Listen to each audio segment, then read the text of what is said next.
14 जनवरी 2026 प्रातः मुरली। ओम शांति। बाप दादा मधुबन। मीठे बच्चे, कदम कदम बाप की श्रीमत पर चलते रहो। एक बाप से ही सुनो तो माया का वार नहीं होगा। प्रश्न, ऊंच पद प्राप्त करने का आधार क्या है? उत्तर, ऊंच पद प्राप्त करने के लिए बाप के हर डायरेक्शन पर चलते रहो। बाप का डायरेक्शन मिला और बच्चों ने माना, दूसरा कोई संकल्प तक भी न आए। 2, इस रूहानी सर्विस में लग जाओ। तुम्हें और कोई की याद नहीं आनी चाहिए। आप मुए मर गई दुनिया तब ऊंच पद मिल सकता है। गीत, तुम्हें पाके हमने। ओम शांति। मीठे मीठे रूहानी बच्चों ने यह गीत सुना। वो है भक्ति मार्ग का गाया हुआ।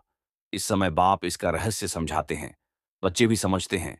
अब हम बाप से बेहद का वर्षा पा रहे हैं। वह राज्य हमारा कोई छीन न सके। भारत का राज्य बहुतों ने छीना है ना। मुसलमानों ने छीना, अंग्रेजों ने छीना। वास्तव में पहले तो रावण ने छीना है, आसुरी मत पर।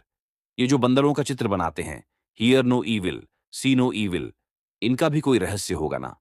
बाप समझाते हैं, एक तरफ है रावण की आसुरी संप्रदाय जो बाप को नहीं जानते हैं, दूसरी तरफ हो तुम बच्चे, तुम भी पहले नहीं जानते थे। बाप इनके लिए भी सुनाते हैं कि इसने भी बहुत भक्ति की है। इनका यह है बहुत जन्मों के अंत का जन्म। यही पहले पावन थे, अब पतित बने हैं। इनको मैं जानता हूं। अभी तुम और किसकी मत सुनो। बाप कहते हैं, मैं तुम बच्चों से बात करता हूं। हाँ, कभी कोई मित्र संबंधियों आदि को ले आते हैं तो थोड़ी बात कर लेता हूं। पहली बात तो है, पवित्र बनना है, तभी बुद्धि में धारणा होगी। यहाँ के कायदे बहुत कड़े हैं। आगे कहते थे 7 रोज भट्ठी में रहना है और कोई की याद ना आए, न पत्र आदि लिखना है। रहो भल कहां भी, परंतु सारा दिन भट्ठी में रहना पड़े। अभी तो तुम भट्ठी में पड़कर फिर बाहर निकलते हो। कोई तो आश्चर्यवत सुनंती कथनती अहो माया फिर भागंती हो गए। यह है बड़ी भारी मंजिल। बाप का कहना नहीं मानते। बाप कहते हैं, तुम तो वानप्रस्थी हो, तुम क्यों मुफ्त में फंस पड़े हो? तुम तो इस रूहानी सर्विस में लग जाओ। तुम्हें और कोई की याद नहीं आनी चाहिए। आप मुए मर गई दुनिया तब ऊंच पद मिल सकता है। तुम्हारा पुरुषार्थ ही है नर से नारायण बनने का। कदम कदम बाप के डायरेक्शन पर चलना पड़े, परंतु इसमें भी हिम्मत चाहिए। सिर्फ कहने की बात नहीं है। मोह की रग कम नहीं है, नष्टो मोहा होना है। मेरा तो एक शिव बाबा, दूसरा न कोई। हम तो बाबा की शरण लेते हैं। हम विष कभी नहीं देंगे। तुम ईश्वर तरफ आते हो तो माया भी तुमको छोड़ेगी नहीं, खूब पछाड़ेगी। जैसे वैद्य लोग कहते हैं, इस दवाई से पहले सारी बीमारी बाहर निकलेगी। डरना नहीं। यह भी ऐसे है। माया खूब सताएगी। वानप्रस्थ अवस्था में भी विकार के संकल्प ले आएगी। मोह उत्पन्न हो जाएगा। बाबा पहले से ही बता देते हैं कि यह सब होगा। जहां तक जिएंगे ये माया की बॉक्सिंग चलती रहेगी। माया भी पहलवान बन तुमको छोड़ेगी नहीं। ये ड्रामा में नूंद है।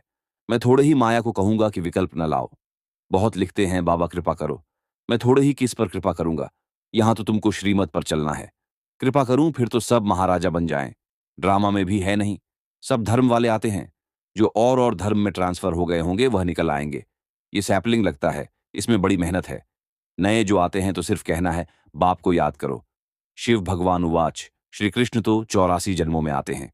अनेक मत अनेक बातें हैं। ये बुद्धि में पूरा धारण करना है। हम पतित थे, अब बाप कहते हैं तुम पावन कैसे बनो।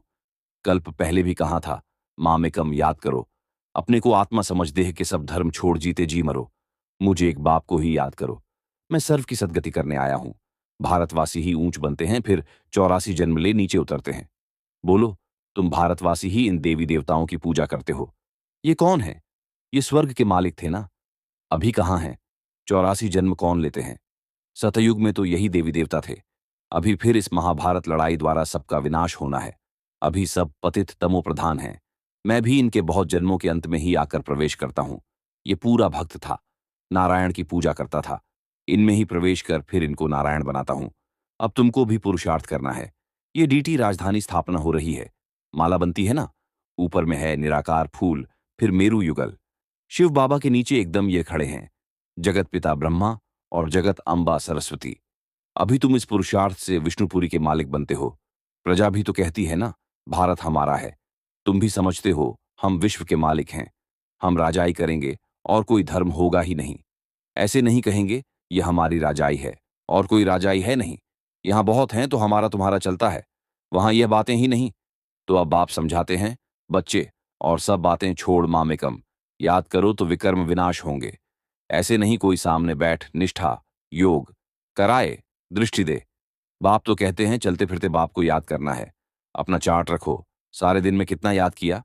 सवेरे उठ कितना समय बाप से बातें की? अच्छा, बच्चों को गुड नाइट और नमस्ते। धारणा के लिए मुख्य सार।